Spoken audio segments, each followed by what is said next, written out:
Captain Denis Wood of British Airways European Division is going through his pre-flight checks at Edinburgh Airport.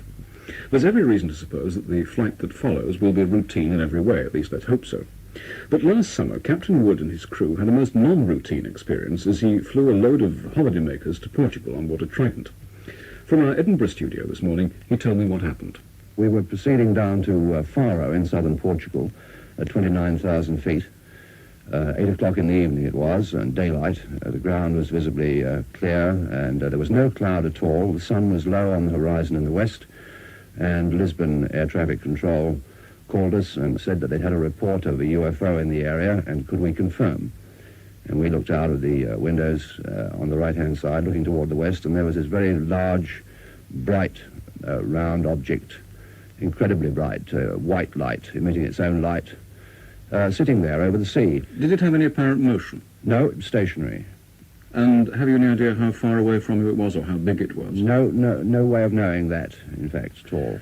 And who saw this from your flight deck? Well, we all saw it straight away, and a TriStar that in fact was above us at 33,000 feet, they saw it as well.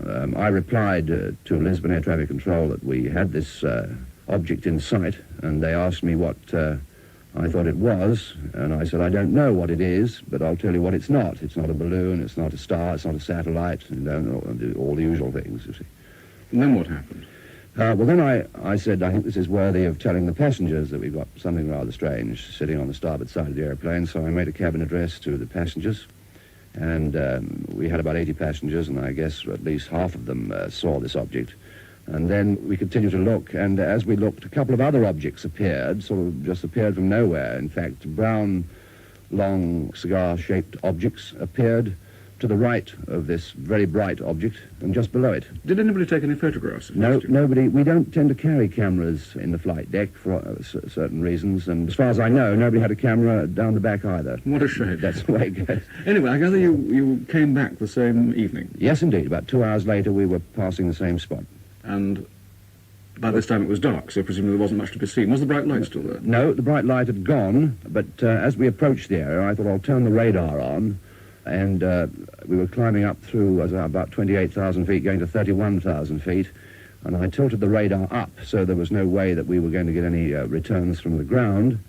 And sure enough, at 20 miles, we had two long objects appear on the radar, very clear. These objects would have been, in my view, somewhere around 300 or 400 yards in length. They were very big. Did you get a great deal of ridicule? I ask that because it seems to me that, in a sense, this is a very brave thing to do, to let it all come out, because there is the danger of being ridiculed. Well, I think, you see, if I'd have been on my own, I would have been probably very reluctant indeed. In fact, I certainly wouldn't have said anything about it, you know. But because so many people saw these objects, and the pilots I've spoken to have been very fair. They've known me for many years, most of them, and they know I don't see things. And my sole purpose really would be to find somebody who perhaps could explain it. I've spoken to a number of people, and they've suggested the usual things, like balloons, certain kinds of cloud formation, satellites, and so on. But, you know, we've been flying a long time, and it was none of these things. So I'd be very happy if somebody could explain it to me.